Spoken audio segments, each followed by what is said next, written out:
चल भाई। Reason for car heat.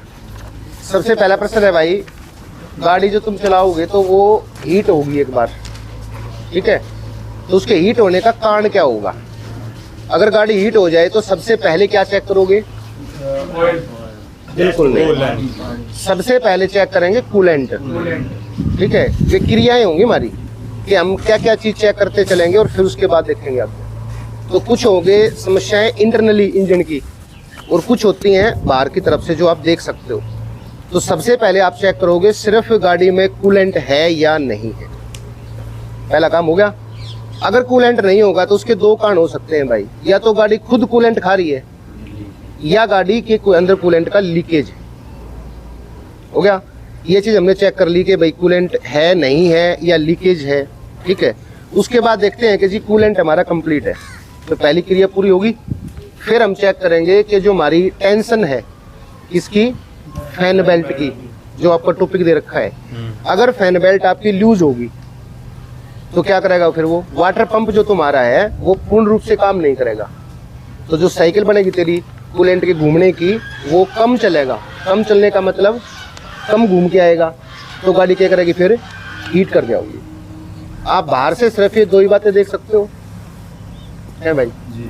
अब बात आती है कि अगर हम इंटरनली मैटर में चले तो फिर गाड़ी हीट होने के कारण क्या क्या हो सकते हैं भाई। तो उसके बाद आप आगे जब चलोगे तो वाटर पंप का खराब होना, वो आप देख तो नहीं सकते, ठीक हो, तो खोलना पड़ेगा आपने। फिर वाटर पंप अगर आपका खराब होगा या वो प्रेशर कम दे रहा होगा तब भी क्या होगा, गाड़ी हीट हो जाओगी। एक थर्मोस्टेट वाल होती है, जब गाड़ी हीट होती है तो वो खुलती है, क्या उसको बाहर से देख सकते हो? ना दिखे। तो थर्मोस्टेट वाल का जाम होना, जाम भी दो प्रकार से होती है वो। अगर थर्मोस्टेट वाल खुल के जाम होगी तो साइकिलिंग चल रही है तेरी। अगर वो बंद में जाम होगी तो क्या होगा फिर, कूलिंग सिस्टम काम अपना नहीं करेगा। होगी दो चीज भाई। उसके बाद देखेंगे रेडिएटर का जो फैन है क्या वो चल रहा है या नहीं चल रहा। अगर वो नहीं चलेगा तो भी गाड़ी गर्म हो जाएगी, ठीक है? कूलिंग सिस्टम के ये मैटर हो गए।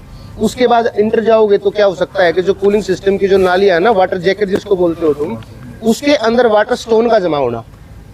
जब वाटर स्टोन उसके अंदर जम जाएगा तो क्या होगा, जगह पतली हो जाओगी। तो उस अवस्था में जो पानी का फ्लो है या कूलेंट का फ्लो है वो कम होगा, कम होने के कारण गाड़ी हीट हो जाओगी। तो ये तो हो गए सारे काम किसके, सिर्फ कूलिंग प्रणाली को चेक करके देखना कि गाड़ी हीट है तो कारण क्या है। अब चलते हैं इसके गाड़ी के अंदर भाई। गाड़ी के अंदर होगा आपका इंजन ऑयल। इंजन ऑयल का सही ग्रेड का नहीं होना, अगर सही ग्रेड का नहीं होगा ना तो भी गाड़ी के अंदर लुब्रिकेशन सही नहीं होगा, और लुब्रिकेशन सही नहीं होने का कारण गाड़ी हीट होना। क्योंकि घर्षण को और गर्मी को ही कम करने के लिए क्या डालते हो आप उसके अंदर, लुब्रिकेशन ऑयल डालते हैं, ठीक है? अगर वो लुब्रिकेशन सही नहीं करेगा तो क्या होगा, गाड़ी हीट कर जाओगे, ठीक है? इसमें कितने पॉइंट हो सकते हैं आपके, कम होना, ठीक है, सही ग्रेड का नहीं होना, ठीक है, या भाई उसका खराब होना, ठीक है, या भाई आपका जो पंप था ऑयल पंप लुब्रिकेशन के लिए तो वही कार्य करेगा ना, उसका खराब होना, ठीक है, या एक जो आपका पंप ऑयल लाइन होती है ना उसके अंदर ऑयल प्रेशर रिलीज वाल्व होती है, ठीक है, उसका खराब होना, ठीक है। प्रेशर रिलीज का मतलब क्या होता है कि जैसे आपका जो ऑयल पंप है वो किससे जुड़ा होगा, आपका केम से या क्रैंक से कनेक्ट करेंगे उसे चलाने के लिए। तो जैसे जैसे गाड़ी के आरपीएम बढ़ाओगे वैसे पंप भी तो बढ़ेगा। जैसे आपने ट्रैक्टर में देखा होगा जो हम पानी खींचा करते पंखा लगा के, जैसे जैसे रेस देते रहोगे वैसे वैसे पानी का फ्लो बढ़ता रहेगा। तो गाड़ी के अंदर सेम क्या रहेगी भाई, गाड़ी 10 पे ही भागेगी 10 पे भी चल लेगी। तो उसके अंदर ये स्टेबिलिटी होती है कि वो है 42 पाउंड प्रति वर्ग इंच के दबाव तक, तो वो खुलेगी नहीं। इससे ऊपर जाते हैं वो वाल खुल जाएगी। उसका कारण ये होता है कि अगर कोई चीज ज्यादा स्पीड से किसी के साथ से गुजर जाए तो वो उसके साथ लगेगी नहीं। अगर हमने तेज गाड़ी भगाई और ऑयल का प्रेशर इतना तेज भगा दिया उसने कि वो सभी पार्टों के अंदर से जल्दी से गुजर जाएगी, लुब्रिकेशन होने का समय नहीं देगा उनको, तो उसको कुछ समय रुकना चाहिए वहां, मतलब थोड़ा धीरे होकर चलना चाहिए। तो धीरे कौन करेगा फिर, वो वाल करेगी। जैसे समर्सिबल के पाइप में आपने 2 इंची पाइप में 1 इंची पाइप लगा दिया तो प्रेशर बहुत ज्यादा नहीं होगा, हम क्या करेंगे, उसमें 1 इंची पाइप लगा के उसको फ्री कर देंगे। तो 1 इंची पाइप वही खुल गया, 1 इंची पाइप आगे चला गया, तो प्रेशर क्या हो गया, मेंटेन हो गया। तो वो जो वाल लगा रखी है वो उस तेल को वहीं बिखार देगी, ऑयल सम के अंदर ही, ठीक है। और प्रेशर ऊपर कितना जाओगा तेरा, सामान्य वहीं जाएगा जो है, ठीक है भाई। एक हीट होने का कारण तेरा इंजन के हिसाब से अगर देखा जाए तो ये हो जाएगा तेरा। उसके बाद बात आती है भार की। अगर हम गाड़ी को ओवरलोड लेके चलेंगे, सामान्य जो गाड़ी एक लोड होता है, अगर उससे ओवरलोड लेके चलेंगे तो भी गाड़ी हीट हो जाएगी, ठीक है। अगर हम गाड़ी के हैंड ब्रेक लगा के चलाओगे तो भी तो लोड पड़ा है उसके ऊपर, तो भी गाड़ी हीट हो जाएगी, ठीक है। गाड़ी में जो टायर है अगर उनमें दबाव कम होगा तो भी फ्रैक्शन बनेगा ज़्यादा, लोड पड़ेगा एक किस्म से, तो भी गाड़ी हीट हो जाएगी। समझ में आ गई बात है। तो औसतन अगर देखा जाए तो हीट होने का कारण सिर्फ तुम क्या देख सकते हो, कूलेंट, ठीक है भाई। लुब्रिकेशन ऑयल कम तो नहीं है, क्योंकि ग्रेड का तो आपको पता है नहीं, चेक कैसे करोगे भाई, वो तो SAE चेक करके देती है आपको जो कंपनी है। क्या मतलब था इसका, सोसाइटी ऑफ ऑटोमोटिव इंजीनियर्स, ठीक है, वो बताएंगे आपको ऐसा कुछ होगा तो सामान्य हम यही देखेंगे भाई, कूलेंट की लीकेज ना हो, भाई तेरा फैन सही चल रहा हो, ठीक है, कूलेंट पूरा हो, और भाई इंजन ऑयल आपका कंप्लीट हो। तो सिर्फ 2-3 बातें ही आपको याद रखनी जो वहाँ बतानी। ये रीजन मैंने सारे खट्टे बता दिए, इतने सारे होते हैं रीजन तो, और तो भाई, ठीक है। अगला बताओ बस, कार स्टार्टिंग प्रॉब्लम। अब जैसे मान ले गाड़ी आप लेके चल रहे हो तो प्रॉब्लम 2 प्रकार की आ सकती है भाई। गाड़ी शुरू में ही स्टार्ट नहीं हो रही सुबह, ठीक है, या आप लेके चल पड़े, रास्ते में कहीं गाड़ी रुक गई, तो रुकने के बाद हम सबसे पहले जो चीज़ चेक करेंगे, या चलते समय ना स्टार्ट हो तो क्या चेक करेंगे, सबसे पहले आप क्या चेक कर सकते हो, मात्र बैटरी चेक कर सकते हो, ठीक है। बैटरी के जो टर्मिनल हैं वो अगर लूज होंगे तो गाड़ी सेल्फ नहीं उठाएगी।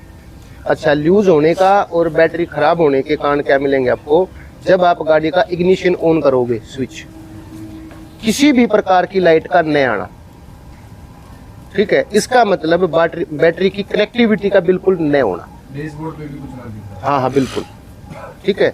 कनेक्टिविटी नहीं होने का कारण क्या हो सकता है, या तो बैटरी डेड हो रही हो भाई, उसमें कुछ है ही नहीं, या बैटरी वीक होगी, मतलब लूज हो गए, टर्मिनल हटा रखे हो, या लूज इसलिए हो रहे हो कि वो लाइट को फ्लो नहीं कर रहे, तो वहाँ क्या चेक करेंगे हम, टर्मिनल को चेक करेंगे बैटरी के, ठीक है। टर्मिनल चेक करोगे तो लाइट आ जाएगी थारी फिर। उसके बाद हम कई बार देखते हैं कि गाड़ी बैटरी है, चल रही है, उसके बाद फिर गाड़ी रुक गई, फिर गाड़ी स्टार्ट नहीं हो रही, तो उसका कारण क्या होता है, धक्का मार दोगे स्टार्ट हो जाओगी, थोड़ा चलेगी फिर बंद हो जाओगी। तो उसकी क्रिया ये होती है कि जो आपकी अल्टरनेटर है उसकी पावर सप्लाई देखनी पड़ेगी आपको, क्योंकि स्पार्क प्लग जो है वो लाइट कहाँ से लेगा, बैटरी से, मैंने बताई थी मैंने, पहले बैटरी से लेगा, अल्टरनेटर के बाद अल्टरनेटर से लेगा। तो जब अल्टरनेटर खराब होगा तो क्या करेगा वो, बैटरी से तो लेगा, बैटरी को डिस्चार्ज कर देगा, उसके बाद फिर वह स्टार्ट नहीं होगी। तो उसको चेक कैसे करें कि बैटरी सही है या अल्टरनेटर हमारा काम कर रहा है या नहीं कर रहा है। गाड़ी को धक्के से स्टार्ट किया, टर्मिनल हटाया बैटरी का एक, और गाड़ी की हेडलाइट ऑन कर दो। अगर हेडलाइट जली तो उसने लाइट किसने दी, और अगर वहाँ ना जली, बस बात खत्म। तो अल्टरनेटर को चेक कैसे करेंगे हम, गाड़ी को स्टार्ट करेंगे और उसका एक टर्मिनल हटा देंगे, कौन सा हटाओगे, नेगेटिव वाला। ये भी पॉइंट है कि अगर को बैटरी चेंज करनी पड़े तो कैसे हटाएंगे, कैसे लगाएंगे, पहले नेगेटिव हटाएंगे फिर पॉजिटिव हटाएंगे, और इसी को रिवर्स करके वापस लगाओगे, पहले पॉजिटिव लगाओगे फिर नेगेटिव। समझ गए, बैटरी चेंज कैसे करें, ये होगा तेरा भाई, होगी स्टार्टिंग की प्रॉब्लम। तो ये होगा इलेक्ट्रिक फॉल्ट इसके अंदर कोई भी। उसके बाद अगर स्टार्ट नहीं हो रही तो भाई तेल ना हो, तेल बोले तो फ्यूल, ऑयल की बात नहीं है यहाँ, तो भी स्टार्ट ना होगी भाई। तो दो ही, जैसे हमारी गाड़ी स्टार्ट होगी ना तो उसमें 3 चीज़ों का कम्बिनेशन होता है, वो 3 चीज़ चेक कर लेंगे, सीधी सीधी बात है भाई। पहला किसका चेक होगा, बैटरी का, जो करंट देवेगी, ठीक है, स्पार्क के लिए सही है, एक बात खत्म होगी हमारी। दूसरा हम चेक करते हैं कि फ्यूलों का, फ्यूल है नहीं तो मिक्सर कैसे बनेगा, फ्यूल चेक कर लेंगे। तीसरा होया करे एयर, वहाँ पे 3 चीज़ें मिलेंगी ना, जैसे अगर पेट्रोल गाड़ी की बात करें तो पेट्रोल और हवा का मिश्रण जाएगा और स्पार्क प्लग चिंगारी देगा। स्पार्क प्लग का मतलब हो गया लाइट चेक करना भाई, इंजेक्टर का है, इसका मतलब होगा तेरा फ्यूल चेक करना कि हमारा ईंधन है या नहीं है। और एक बच गया सिर्फ हमारा हवा, क्या हवा का रास्ता है बिल्कुल ब्लॉक हो रहा हो, तो उसको चेक करना। तो क्या चीज़ होगी हमारी सामान्य? 3 चीज़। इनको याद नहीं करना, ना रटना है, समझना है। तुमने तीनों स्टोकों का चारों का पता है किस स्टोक में क्या क्या होता है। हमेशा से डीजल हो चाहे पेट्रोल हो, 3 चीज़ें चाहिए आग लगने के लिए। साइंस में होता है ना यो, एक चाहिए मटेरियल जिसमें आग लगानी है, ठीक है भाई। एक चाहिए ऑक्सीजन, क्योंकि बिना ऑक्सीजन के आग नहीं लगेगी। और एक चाहिए उस जो हमारी चीज जलानी है ना, उसका एक टेम्परेचर होता है जलने का। ये जरूरी नहीं है कि हर चीज एक तापमान पर जलती हो, सबका अलग अलग टेम्परेचर है। उसको जब वो तापमान मिल जाओगा तो वह जलना शुरू हो जाओगा। तो इन तीनों में जहाँ भी फॉल्ट हो गया वहाँ पे गाड़ी गड़बड़ कर देगी, ठीक है। अगला पूछ भाई। लोड के दौरान गाड़ी का प्रेशर लेना। जैसे आप गाड़ी लेके चल रहे हो, आपने गियर लगाया टॉप, इन आप दे रहे हो एक्सीलेटर, लेकिन गाड़ी उठ नहीं पा रही, ठीक है ना, लोड है ज़्यादा, खाली गाड़ी है जैसे कि, तो उसका कारण क्या हो सकता है? उसका कारण भी ये हो गया भाई, या तो फ्यूल पूर्ण रूप से न पहुंचना, तो भी क्या अगर गाड़ी दबेगी क्योंकि मिक्सर से नहीं बनेगा, या एयर का रास्ता ब्लॉक होना, तब भी ऐसा ही करेगी वो, ठीक है। और क्या कारण हो सकता है? या किसी भी पार्ट का ज़्यादा घिसा होना या टूट जाना। अब जैसे हमारे मेन बैरिंग है, देखे होंगे ना, ब्लॉक के अंदर जो क्रैंक साफट होते हैं उसके अंदर मेन बैरिंग होते हैं। अगर वे मेन बैरिंग गलती से जाम हो जाए, मतलब हल्के, तो गाड़ी हिट नहीं कर जाएगी बड़े, फिर और लोड भी ले होगी, ठीक है। हर चीज स्मूथली चलेगी ना तो ठीक है, जहां भी गड़बड़ आ जाएगी तो गाड़ी क्या करेगी, फिर वह लोड लेना शुरू कर देगी। लेकिन लोड लेने के जो मेन कारण है ना, वो 2 ही है तुम्हारे लिए। एक एयर फिल्टर का साफ न होना, एयर फिल्टर का चौक होना, और दूसरा फ्यूल पाइपलाइन जो भी हमारी है, जो वीडियो में बताई थी मैंने कि भाई टैंक से लेके और सिलेंडर तक जो पहुंचा है, अगर उसके बीच में कहीं ना कोई गड़बड़ आ गई तो फ्यूल जाएगा, लेकिन पूरा नहीं जाएगा। अगर पूरा नहीं जाएगा तो जो हमारा मिक्सचर बनेगा बड़े, वो क्या हो जाएगा कि लो मिक्सचर बनेगा, और लो के कारण वो गाड़ी लोड नहीं ले पाई। जैसे जिसमें अपने नॉर्मल रोड पर तो ठीक चला है, और पहाड़ी एरिया में जाऊँ आप भी पहाड़ी एरिया में जो हम जाम है यहाँ पे जो ठीक चला है ना, वो वही मैटर है कि यहाँ जो आपका फिल्टर है ना, वो इतनी हवा खींच लेता है, लेकिन ऊपर जाने के बाद में जो आपका एयर प्रेशर है वो लो होता है, तो वो उतने में उतनी हवा ले नहीं पाता, ठीक है। जो हमारा बताया ना टर्बो चार्जर के यही कारण है कि अगर हम किसी गाड़ी को लोड लेकर चलेंगे तो लोड लेने पे क्या चाहिए उसको भाई, ज़्यादा कंप्रेशन रेशो चाहिए, तो वो कंप्रेशन रेशो कौन देगा उसको? फिर टर्बो चार्जर देगा, ठीक है। पहाड़ में चले गए आप, वायुमंडलीय दबाव वहाँ कम होने के कारण सिलेंडर के अंदर उतनी हवा नहीं भर पाएगी, नहीं भरेगी तो कंप्रेशन रेशो उतना पूरा नहीं बनेगा, नहीं बनेगा तो क्या होगा, गाड़ी दबेगी। तो उस अवस्था में भी क्या करेगा वो, उसके अंदर पूरी हवा भर देगा, जिससे कंप्रेशन रेशियो आपका ठीक बना रहेगा। और बताओ air filter, radiator, oil filter को साफ करने का प्रोसेस। जितने भी प्रकार के आपके फिल्टर हैं भाई, देखो ऑयल फिल्टर है, एयर फिल्टर है, ठीक है, और कौन से फिल्टर आया करें? 3 होंगे तेरे, ऑयल, फ्यूल और एयर, 3 तो ये फिल्टर हो गए तेरे इस प्रकार के। और एक क्या साफ होता है आपका, रेडिएटर साफ होता है, ठीक है। तो जब भी किसी भी चीज को साफ करो, इसका एक कॉमन आंसर है, रिवर्स फल्सिंग होती है सब, मतलब विपरीत दिशा से साफ करना। अब ये फिल्टर है, यहाँ से हवा लेगा, यहाँ निकालेगा, ये कौन सा होगा, सेक्शन के लिए यहाँ से हवा खींच रहा है इस साइड की तरफ से, तो जब इसको साफ करेंगे तो यहाँ से हवा मारेंगे उल्टी, ठीक है भाई। तो रिवर्स हो गया यो, से कुछ भी है इसमें। अब अगर आप रेडिएटर को साफ करोगे ना, तो उसमें ऊपर से पानी आता है, नीचे से निकलेगा, तो नीचे से पानी डालोगे, ऊपर से वापस निकालोगे, क्या हो गया, वो रिवर्स फल्सिंग हो गया। एयर फिल्टर आपने लगा रखा है, वो नीचे से हवा लेता है, ऊपर की तरफ खींचता है, जब साफ करोगे तो ऊपर से हवा मारोगे, नीचे से वापस लगाओ। तो कोई भी फिल्टर हो जाए, सारे सेम प्रकार से साफ होते हैं। यही क्रिया आपके शरीर के अंदर चलती है। आपके जो नाक है, इसके अंदर 2 छेद हैं, ये दोनों छेद एक साथ कभी कार्य नहीं करते। कुछ समय के लिए एक साइड से हवा लेंगे, ठीक है, कुछ साइड से समय के बाद दूसरे से लेंगे, तो ये एयर फिल्टर ही है तुम्हारे अंदर।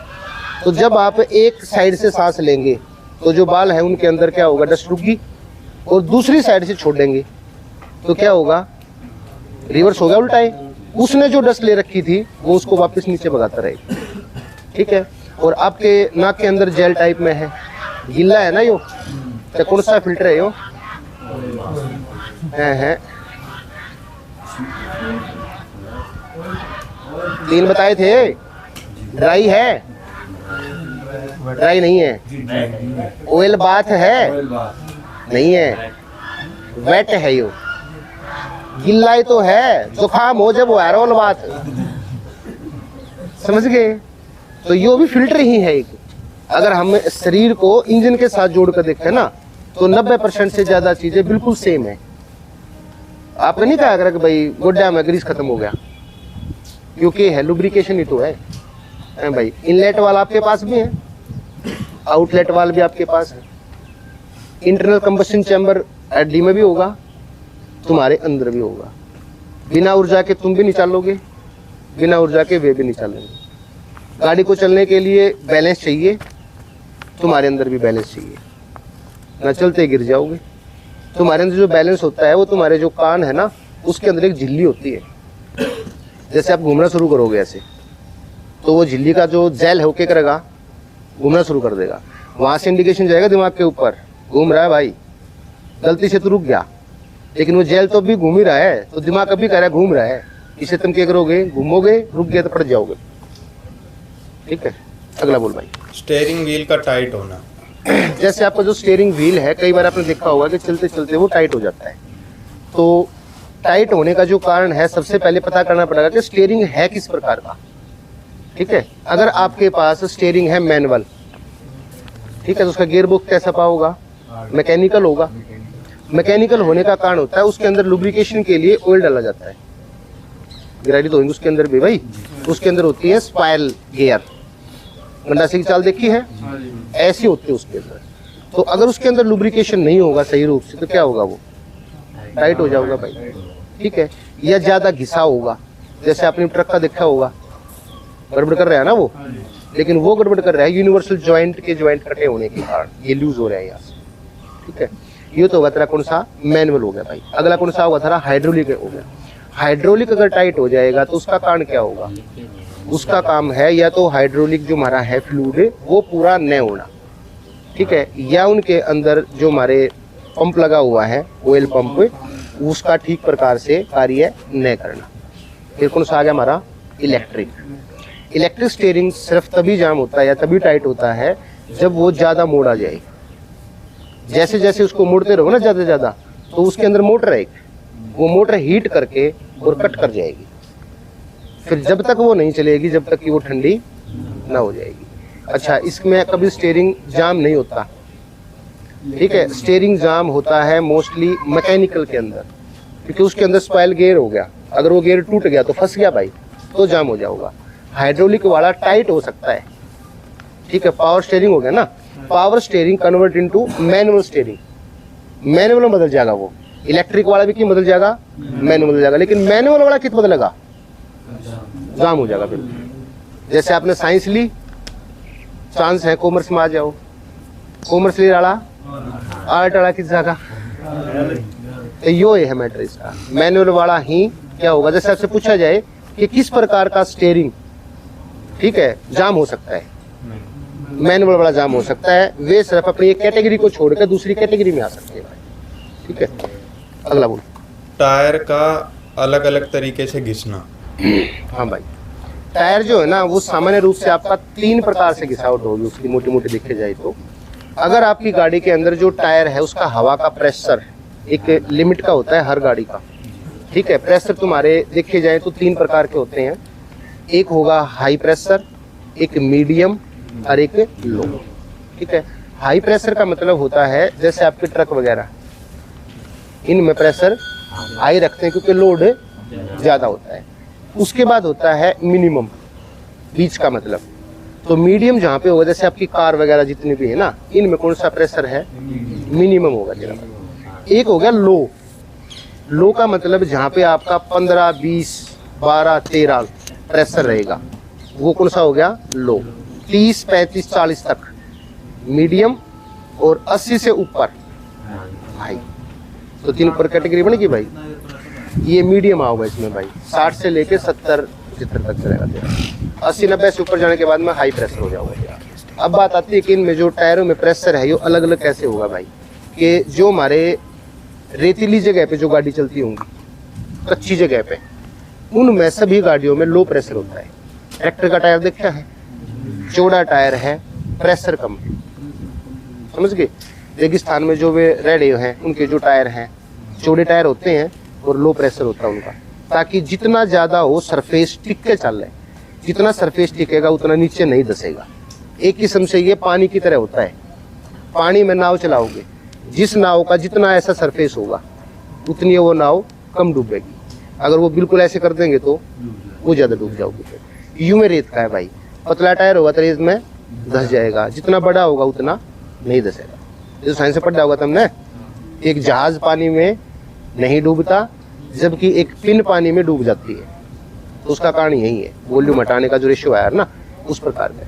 तो 3 प्रकार का घिसा होगा आपका भाई। अगर आपने गाड़ी में हवा भर दी ज़्यादा तो घिसेगा 20 तक, अगर हवा भर दी कम तो घिसेगा साइडों से। और अगर उसकी सस्पेंशन प्रक्रिया जो है, सिस्टम जो लगा रखा है हमने, अगर उसमें गड़बड़ी पाई, अलाइनमेंट खराब हो रहा है, व्हील बैलेंसिंग में दिक्कत आ रही है, तो फिर घसेगा असामान्य। कहीं से घिस गया, कहीं से नहीं घिसा, कहीं से घिस गया, कहीं से नहीं घिसा, ठीक है। या असामान्य का मतलब होता है बाहर से नहीं घिसा। अगर जैसे कम हवा होगी ना तो दोनों साइड से शोल्डर घिसेंगे उसके, लेकिन अगर अलाइनमेंट में समस्या होगी, बाहर वाला शोल्डर बिल्कुल नया रहेगा, अंदर वाला घिस जाएगा, अंदर वाला ठीक रहेगा, बाहर वाला घिस जाएगा। तो एक किस्म से क्या हुआ, यो असमान ही तो घिसा, एक साइड से घिसना, एक साइड से नहीं घिसना, ठीक है। ये कारण होंगे भाई तेरे सामान्य टायर के घिसाव के लिए। 18 अगला बोल भाई। Steering oil quality quantity. Steering oil जो होगा तुम्हारा भाई, उसके अंदर पता है कि गुण होया करेगा हर चीज के अंदर। जैसे हम बात करते हैं ऑयल की, ऑयल का गुण क्या है? चिकना होना गुण है इसका, यो कि इसको चिकना होना जरूरी है, ठीक है। और दूसरा गुण इसका यो है कि एक हाई टेम्परेचर पर भी यो पतला हो जाए। सामान्य क्या चीज होती है कि जब हम किसी भी चीज को गर्म करते हैं ना तो फैल जाओगी, तो फैल को बढ़ा करें, ठीक है। तो लुब्रिकेशन ऑयल का के अंदर 2 कंडीशन होती हैं, एक तो चिकना होना चाहिए और एक वेस्कोसिटी। जैसे जैसे यो गर्म होता जाओगा वैसे वैसे पतला होता जाओगा, मोटा नहीं होगा। जैसे हलवा बनाओगे तुम, खीर बनाओगे, सब्जी बनाओगे, तो क्या होता है उसके अंदर पानी उड़ता रहेगा, गर्म करते रहोगे तो वो सिकुड़ता रहेगा। किसी भी चीज में देख लो, जैसे हम गुड़ बनाए हैं तो क्या करोगे, उसमें सिकुड़ता रहेगा, टाइट होता रहेगा, सिकुड़ता रहेगा, टाइट होता रहेगा। लेकिन इसकी प्रक्रिया उससे विपरीत है, ये जैसे जैसे गर्म होगा ना वैसे वैसे पतला होता रहेगा। तो गुण है इसका एक अलग से। सभी में सामान्य गुण क्या पता है, गर्म करोगे तो इकट्ठा होगा। इसका गुण क्या होगा, गर्म करोगे तो फैलेगा, ठीक है, एयर की तरह होगा। जैसे गर्म करोगे तो वह वॉल्यूम बढ़ा देगी अपना। फिर इसके अंदर ये गुण इसलिए होता है भाई कि जब हम गाड़ी को स्टार्ट करेंगे तो पिस्टन और स्लीव के बीच में एक सामान्य मार्जिन होता है ठंडी गाड़ी के अंदर, उसमें लुब्रिकेशन करने लग रहा है। जैसे गाड़ी चलेगी तो पिस्टन और स्लीव या हेड सब कुछ क्या हो जाएगा, ब्लॉक गर्म हो जाएगा। गर्म होने के बाद में जो मेटल के तो हैं, ये मेटल क्या करेगा, फैलेगा। फैलेगा तो जो बीच का मार्जिन था इनका, ये मार्जिन क्या हो जाएगा, कम हो जाएगा। अगर यो तेल मोटा हो जावे सामान्य की तरह तो लुब्रिकेशन फेल। तो इसका कारण ये होगा कि जैसे जैसे इंजन गर्म होता रहेगा वैसे ये पतला होता रहेगा और उस पतली जगह पे भी लुब्रिकेशन करता रहेगा, ठीक है। ये उसका गुण होगा अपना एक। उसके बाद बात आती दूसरा भाई तेरा फ्यूल है। फ्यूल का मतलब हो गया ईंधन, ठीक है। ईंधन के अंदर होती है C10 और ऑक्टेन वैल्यू, ठीक है। एक वैल्यू का मतलब होता है कि ये कितनी अच्छी प्रज्वलित है। C10 का मतलब होगा जैसे हम कंप्रेस करें गाड़ी में तो यह पूरी कंप्रेस्ड हो जाए और जब मैं स्पार्क प्लग दूं, चिंगारी दूं तो ही आग पकड़े। ये गुण होना चाहिए उसके अंदर। अगर ये गुण नहीं होगा तो क्या होगा, कंप्रेशन रेशियो पूरा होने से पहले ही उसके अंदर आग लग जाओगी। तो ये C10 पे डिपेंड करता है, ठीक है। और जब मैं उसको चिंगारी देता हूँ तो वो कितने समय तक जलती है, वो ऑक्टेन की वैल्यू होगी तेरी। तो ये गुण किसका हो गया, फ्यूल का। अब बात करते हैं फ्लूइड की, ठीक है। फ्लूइड का मतलब होता है सिर्फ धकेलना, उसके लिए यूज करेंगे भाई हम क्लच में, ब्रेका में, क्या यूज करोगे, फ्लूइड यूज करेंगे हम। तो इसका नियम ये होता है कि यो किसी भी टेम्परेचर पे उसको हम गर्म करें, जैसे डॉट 3 है, डॉट 3 को आप 250-300 तक अगर गर्म करेंगे तो यो अपने अंदर की नमी को छोड़ेगा नहीं, इसका यो गुण हो गया। डॉट 4 का मतलब है यो 400 डिग्री तक अगर गर्म करेंगे तो नमी को छोड़ेगा नहीं, इसका गुण हो गया। तो इसका प्रयोग यहाँ करेंगे फिर। उसके बाद बात कौन सा आया था भाई, तेरा स्टीयरिंग था ना। तो स्टीयरिंग ऑयल का मतलब ये हो गया कि स्टीयरिंग ऑयल का जो स्टीयरिंग पंप है ना, वो जैसे हमारा वाटर पंप है, ऐसे इसको ऐसे घुमाएगा और आगे पहुंचाओगा। तो इसका मतलब एक किस्म से इसको बिलो होगा, ठीक है। और अगर कोई चीज बिलने के बाद में अपनी प्रकृति खो दे तो वो उस काम में तो काम नहीं आओगी, फिर गड़बड़ हो जाओगी। जैसे हमने समुद्र मंथन किया था, जो समुद्र में भी कुछ न कुछ लिक्विड आया, ठीक है। तो उस प्रकृति के कारण इसको ऐसा बनाया गया कि इसने कितना ही बिलो लियो, चाहे 200 घंटे थे यहाँ, इस समय तक कुछ नहीं करना, ये जैसा है वैसा ही रहेगा। तो ये गुण के कारण अलग अलग चीज डाल रखी है। तुम सारा ने एक चीज मान लो भैया, एक डाल दो सारे के, ठीक है। कूलेंट का अपना गुण है कि वो जितना ज्यादा हो सके गर्मी को सुख है अपने अंदर, ताकि इंजन को मेंटेन करके चल सके। किसमें भाई, इसमें टिक्की ऑयल ना, वो transmission oil, type of smokes, automatic quenching, इसका होया करे AF या AQ। तो जो क्यू आया करे, क्यू का मतलब है क्विंचिंग, और क्विंचिंग का मतलब होता है बिलना, कि जो बिलने के बाद भी अपना गुण ना खोए। कौन सा हो स्टीयरिंग ऑयल, ये था तेरा AQ, हाँ, ऑटोमेटिक क्विंचिंग, ATF। अगला बोल भाई क्या था, type of smoking, colour, type of smoke. जो हमारी गाड़ी है वो धुआं दिया होगी ना, भी देगी। तो हम सामान्य धुएं को देख के ये क्या पता लगाए कि भाई अगर गाड़ी ऐसा धुआं दे रही है तो इसमें क्या खराबी होता है या सही है, ठीक है। तो सबसे पहले आपका होता है कि गाड़ी धुआं ही ना दे, ठीक है। देखो ना गाड़ी स्टार्ट खड़ी कर रखी है, साइलेंसर से कुछ नहीं दिख रहा, इसका मतलब गाड़ी ठीक है, उसके अंदर मिक्सचर भी ठीक है, सारी क्रियाएं ठीक चल रही, मतलब उसकी कोई समस्या नहीं हमारी। उसके बाद बात करते हैं कि अगर आपके अंदर काला धुआं गाड़ी देगी, काला धुआं देने का मतलब होता है कि जो हमारा फ्यूल है, फ्यूल का रिच मिश्रण है। रिच मिश्रण का मतलब क्या हो गया, ज्यादा फ्यूल है, हवा कम है, ठीक है। उस अवस्था में क्या होगा, फ्यूल पूरा नहीं जल पाओगा, क्योंकि उसको ऑक्सीजन नहीं मिलेगी, पूरी नहीं मिलेगी। तो कैसा धुआं देगा फिर वो, ब्लैक स्मोक देगा, ठीक है। इसके बाद अगला कौन सा था भाई, ब्लू था, ब्लू स्मोक। जब आपका इंजन ऑयल है ना, जो अगर इंजन जैसे रिंग विंग इसके थोड़े होते रहे, तो जो ऑयल के लिए हमने भेज रखा है मेटल लुब्रिकेशन के लिए, वो कहीं से भी वाल से लीक होकर आ जाओ नीचे भाई, या पिस्टन की साइड से थ्रस्ट में चला जाए ऊपर, अगर वो इग्निशन चैम्बर में जलना शुरू कर देगा तो क्या होगा, ब्लू स्मोक हो जाएगा, ठीक है। एक बच गया तेरा कौन सा फिर, व्हाइट स्मोक। तो व्हाइट स्मोक का कारण क्या होता है, कूलेंट का जलना। कूलेंट जो होता है ना, जब वो किसी भी कारण बस थोड़ा बहुत रिश्कन है और सिलेंडर में चला जाए, तो वो जो जल के बाहर निकलेगा ना, तो वो कैसा देगा तेरा फिर, व्हाइट स्मोक का देगा, ठीक है। अब एक प्रश्न और था इसमें कि जो पेट्रोल गाड़ियां हैं उसके साइलेंसर से पानी निकलता है, देखा होगा ना, डीजल में ना निकलता, क्या कारण है इसका? इसका कारण है जो पेट्रोल गाड़ियां है ना, उनके अंदर कैटलिक कन्वर्टर होता है। क्या डीजल में होता है? नहीं होता। कैटलिक कन्वर्टर का मतलब क्या है, कैटलिक कन्वर्टर इतना बड़ा है एक, ठीक है, प्लेटिनम और एक मेटल और है, उन दोनों के मिश्रण से ये बनता है। इसके अंदर छेद होते हैं बिल्कुल बारीक बारीक जाली की तरह, तो यहाँ से धुआं आएगा, यहाँ आके कंप्रेस्ड होगा, क्योंकि जब तक दबाव नहीं होगा तो उन छिद्रों में से कैसे निकलेगा धुआं भाई? ये तो हम सीधी फूंक मारोगे, एक कपड़ा मुंह पे लगा कर फिर फूंक मारोगे तो क्या फर्क पड़ेगा, दबाव देना पड़ेगा ना। तो वो जो धुआं है वो वहां पे दोबारा कंप्रेस्ड हो गया किस्म से, ठीक है, एग्जॉस्ट मैनिफोल्ड से लेके और जो आपका कैटलिक कन्वर्टर है उसके बीच में क्या हो गया, वो कंप्रेस्ड हुआ। कंप्रेस्ड होने के कारण उसके अंदर से निकलेगा फिर वो दबाव के कारण। और जब वो कोई चीज़ कंप्रेस्ड होगी तो जो हमारा पानी हवा के अंदर था जो लिया था, तो है नमी तो भाई, तो जो नमी वेपरेट होकर ना भाप बन गई थी वो वापस इकट्ठी होकर क्या बन जाएगी, उल्टी पानी बन जाएगी। ठीक है, ऐसा कंप्रेशन सिर्फ कहाँ पे होता है, पेट्रोल गाड़ी में। तो कैटलिक कन्वर्टर कहाँ पे होगा, पेट्रोल गाड़ी के अंदर होगा, इसीलिए उसके अंदर पानी आएगा, डीजल में कभी नहीं आता है। तो कैटलिक कन्वर्टर तो बेटा साइलेंसर में है, उसका सीएनजी पेट्रोल से मतलब नहीं है। क्या जो सीएनजी गाड़ियां चलेंगी क्या वो बिना हवा के चलेंगी? सीएनजी गाड़ियां वो तो हवा की नमी की बात कर रहा हूँ गाड़ियों मैं में लगती है तो। ना। हाँ तो एक ही चीज हुई ना, सीएनजी पेट्रोल तो एक चीज होगी मेरी, और साइलेंसर में लग गया वो। तो सीएनजी जलाओगे तो भी हवा चाहिए भाई, पेट्रोल जलाओगे तो भी हवा चाहिए। वो तो हवा की नमी है इकट्ठी होके और तब पानी का रूप ले लेती है, ये मैटर होगा उसका।